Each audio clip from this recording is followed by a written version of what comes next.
Hello, जय हिंद दोस्तों। आप लोग इस फॉर्म को तो देख रहे होंगे, ये कौन सा फॉर्म है। आपको भी मिला होगा। आपके गांव में अगर बीएलओ होंगे तो बीएलओ इस फॉर्म को दिए होंगे कि ये दिया हुआ है मतदान सत्यापन फॉर्म। ये मतदान जो भी करते हैं उसका सत्यापन फॉर्म है कि सही में वो मतदान करते हैं या नहीं करते हैं, या उसका नाम है कि नहीं है, मर गए है या जीवित है। इसीलिए फॉर्म दिया गया है हुआ है। तो बीएलओ के द्वारा यह फॉर्म को आपको भरना होगा। देखिए इस फॉर्म का नाम क्या है, गन्ना दिया हुआ गन्ना पर प्रारूप है। यहाँ देखिए ईपिक नंबर यहाँ दिया होगा। ईपिक नंबर यहाँ देखिए, यहाँ निर्वाचक का नाम है। यहाँ जो भी निर्वाचक होगा, जो भी वोट गिराते होंगे, जिसका है उसका नाम यहाँ दिया हुआ है। ठीक है, यहाँ पता दिया हुआ है। यहाँ से यहाँ पूरा पता दिया होगा। यहाँ देखिए, यहाँ बिहार या पिन कोड दिया हुआ है। यहाँ राज्य का नाम दिया है। यहाँ विधानसभा लोकसभा का नाम, जो भी विधानसभा होगा यहाँ दिया हुआ है। यह क्रमांक है यहाँ दिया हुआ है। भाग दिया हुआ है। यहाँ जो भी आपका जो भी विद्यालय में होगा गिरता होगा वोट, वहाँ दिया हुआ है। यहाँ देखिए, यहाँ फोटो लगा दीजिएगा। इसके बगल में एक फोटो साट दीजिएगा। जिसके भी नाम से होगा उसके यहाँ जन्म तिथि, यहाँ आधार संख्या, इसमें आधार संख्या लिख दीजिए। मोबाइल नंबर लिखिएगा। यहाँ पिता का नाम, यहाँ कानूनी आवेदन पिता का नाम लिख दीजिएगा। यहाँ अगर उपलब्ध है, यदि उपलब्ध है तो यदि ईपिक नंबर उपलब्ध होगा तो ईपिक नंबर डाल दीजिएगा। नहीं उपलब्ध होगा तो छोड़ दीजिएगा। यहाँ माता का नाम डाल दीजिएगा। यहाँ ईपिक नंबर डाल दीजिएगा। यदि उपलब्ध है तो यह जीवन साथी, जिसके नाम से आधार संख्या डालिए। अगर विवाहित होंगे तो इसका जीवन साथी का नाम लिख दीजिए। अविवाहित होंगे तो इसका जीवन साथी तो नहीं होगा। यहाँ ईपिक नंबर उपलब्ध होगा तो डाल दीजिएगा। यह घोषणा पत्र को ध्यानपूर्वक पढ़िएगा। यहाँ घोषणा पूर्वक पत्र में क्या करा है, मैं यहाँ देखिए, मैं अपने सर्वोत्तम ज्ञान और विश्वास से घोषणा करता हूँ कि इतना। देखिए यहाँ 1 नंबर पॉइंट में क्या करा है, मैं 18 वर्ष से अधिक का हूँ। 18 वर्ष से अधिक का होना चाहिए। उपरोक्त पते का साधारण निवासी हूँ। निवासी होना चाहिए। यहाँ भारत का नागरिक हूँ, नागरिक भी होना चाहिए। और किसी एक को चिन्हित करें। यहाँ मेरा जन्म भारत में 1/7/1987 के पूर्व हुआ है। अगर 1/7/1987 के बाद हुआ है आपका जन्म तो इस पर टिक कीजिएगा। अगर नहीं हुआ है तो इसको छोड़ दीजिएगा। अगला पॉइंट कर रहा है, अपने जन्म तिथि और या जन्म स्थान को प्रमाणित करने के लिए नीचे दी गई सूची में से कोई भी दस्तावेज उपलब्ध कराए। अगर नीचे जो भी सूची दिया गया उसमें से आपको जो भी दस्तावेज डॉक्यूमेंट होगा उसको उपलब्ध इसमें लगा देना है। या मेरा जन्म भारत में 1/7/1987 और 2/12/2004 के बीच हुआ है। अगर इतना के बीच आपका जन्म हुआ है तो इस पर टिक कीजिएगा। अगला पॉइंट कहता है, अपने जन्म तिथि और या जन्म स्थान प्रमाणित करने के लिए नीचे दी गई इस सूची में से कोई भी दस्तावेज उपलब्ध कराए। अगर इसमें से कोई भी अगर दस्तावेज है तो आपको उपलब्ध कराना है। यहाँ अगला पॉइंट कहता है, पिता या माता की जन्म तिथि और या जन्म स्थान प्रमाणित करने के लिए नीचे दी गई सूची में से कोई भी दस्तावेज उपलब्ध कराए।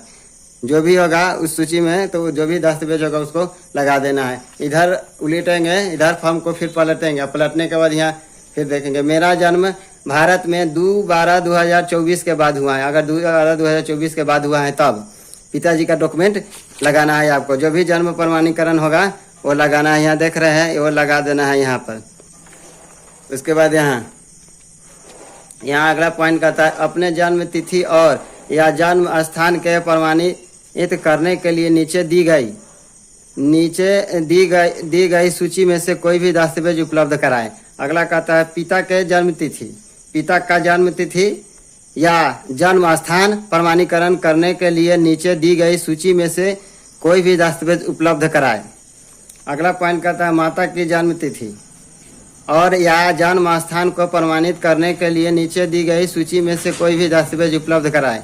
अगला पॉइंट कहता है, यदि माता या पिता में से कोई भी भारतीय नहीं है, अगर भारत का निवासी नहीं है, अगर आपका माता या पिता भारत का निवासी नहीं तो क्या करना है, तो अपने जन्म के समय के उनके वैध पासपोर्ट आपको जो भी होगा तो पासपोर्ट लगाना है। पासपोर्ट और वीजा कि 1 प्रति उपलब्ध कराए। जो भी वीजा बनवाए होंगे या पासपोर्ट जो भी होगा बनवाए होंगे वैध उपलब्ध होगा उसको लगाना है। यहाँ कहता है, मेरा जन्म, यहाँ टिक आउट करना है, मेरा जन्म भारत से बाहर हुआ, विदेश में भारतीय मिशन द्वारा जारी प्रमाण पत्र संलग्न करें। जो भी विदेश में आपको भारतीय मिशन के द्वारा प्रमाण पत्र बना है उसको लगाना है। अगला, मैंने पंजीकरण नागरिकीकरण द्वारा भारतीय नागरिकता प्राप्त की है।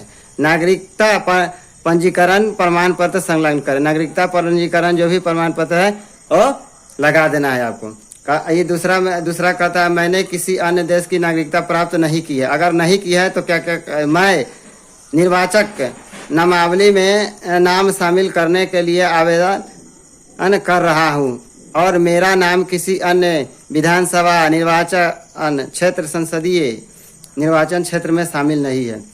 अगला पॉइंट है मुझे ज्ञान है कि इस आवेदन के संबंध में ऐसा उपरोक्त कथन या घोषणा करना जो मिथ्या है और जिसके मिथ्या होने का मुझे ज्ञान या विश्वास है या जिसके सत्य होने में विश्वास नहीं करता या करती हूँ। लोक प्रतिनिधित्व अधिनियम 1950 का 43 की धारा 31 के अधीन कारावास से जिसकी अवधि 1 वर्ष तक ही हो सकेगी या जुर्माना से या दोनों से दंडनीय अपराध होगा। अगर इसमें कोई भी आप गलती इन्फॉर्मेशन भरते हैं तो 1 वर्ष का आपको कारावास हो सकता है या जुर्माना भी हो सकता है। यहाँ दिनांक लिख दीजिएगा, उसके बाद स्थान लिखिएगा, यहाँ जिसके नाम से दिया होगा गणना प्रपत्र फॉर्म उसका यहाँ पर सिग्नेचर करवा दीजिएगा। आगे घोषणा पत्र में क्या कहता है, घोषणा के समर्थक में प्रस्तुत किए जाने वाले दस्तावेजों की सांकेतिक संपूर्ण ही सूची यदि उपलब्ध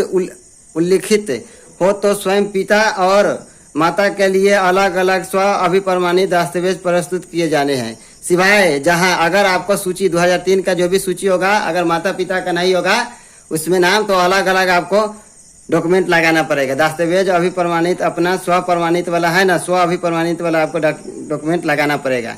सिवाय जहां अर्हता तिथि 1/1/2003 के आधार पर बिहार की निर्वाचन नियमावली जो भी 1/1/2003 का जो भी होगा आपका वोटर लिस्ट होगा, वोटर लिस्ट उसको डाउनलोड करके नियमावली को उसमें पिता का नाम खोजना है। अगर पिता माता का नाम नहीं है आपका नहीं दिया हुआ है तो अपना स्व प्रमाणित आपका स्व अभिप्रमाणित जो भी दस्तावेज होगा वो लगा देना है आपको, ठीक है। उद्धरण उपयोग किया गया हो को अपने आप में पर्याप्त दस्तावेज माना जाएगा। पहला कहता केंद्रीय राज्य PACU के नियमावली कर्मचारी पेंशन भोगी को निर्गत कोई पहचान पत्र पेंशन भुगतान आवेदन PPO। दूसरा में कहता है सरकार स्थानीय प्राधिकरण बैंक डाकघर LIC PSU द्वारा भारत में 1/7/1987 से पूर्व निर्गत किया गया कोई भी पहचान पत्र प्रमाण पत्र दस्तावेज। सक्षम तीसरा में है सक्षम प्राधिकार द्वारा निर्गत जन्म प्रमाण पत्र पासपोर्ट। अगला है मान्यता प्राप्त बोर्ड विश्वविद्यालय द्वारा निर्गत मैट्रिकुलेशन शैक्षणिक प्रमाण पत्र। अगला है सक्षम राज्य प्राधिकार द्वारा निर्गत अस्थायी निवास प्रमाण पत्र। अगला है वन अधिकार प्रमाण पत्र। अगला है सक्षम प्राधि। यहाँ अगला है पर सक्षम प्राधिकार द्वारा निर्गत OBC SC ST या कोई जाति प्रमाण पत्र। यहाँ दिया राष्ट्रीय नागरिकता रजिस्टर जहाँ यह उपलब्ध हो। 10वां महराज स्थानीय पदाधिकारी द्वारा तैयार किया गया पारिवारिक रजिस्टर। 11वां में सरकार की कोई भी भूमि मकान आवंटित प्रमाण पत्र। अगर सरकार का कोई भी भूमि है आवंटित है उसका प्रमाण पत्र आपका मकान का प्रमाण पत्र है तो वो लगा देना है। उसके बाद लगाने के बाद इसमें क्या कीजिएगा जो भी सूची आपको निकलेगा आपको 2003 का जो भी वोटर लिस्ट का सूची निकला जिसमें पिताजी का नाम होगा उस सूची को क्या कीजिएगा प्रिंट करवा के इसमें लगा दीजिएगा। उसके बाद जाकर अपना अगर उसमें आपका नाम नहीं है तो अपना प्रमाण पत्र लगा करके यहाँ मैट्रिकुलेशन अगर आप मैट्रिक किए हुए तो लगा दीजिएगा, ना तो जो भी जन्म प्रमाण पत्र का प्रमाण होगा वो लगा दीजिए। लगाने के बाद अपने BLO को जमा कर दीजिएगा। BLO आकर ले जाएंगे और उसके बाद आपका जो भी मतदाता का सत्यापन करना है वो सत्यापन हो जाएगा। नहीं अगर करवाइएगा तो इसमें से आपका नाम कट जाएगा और आप वोट भी नहीं गिरा सकते और भी लाभ से वंचित हो सकते हैं आगे चल के। चलिए मेरे वीडियो को देखने के लिए thanks. Online technical Mahavir channel को लाइक और सब्सक्राइब करते रहे जिससे इस तरह का वीडियो का नोटिफिकेशन आपको समय समय पर मिलता रहे। थैंक्स।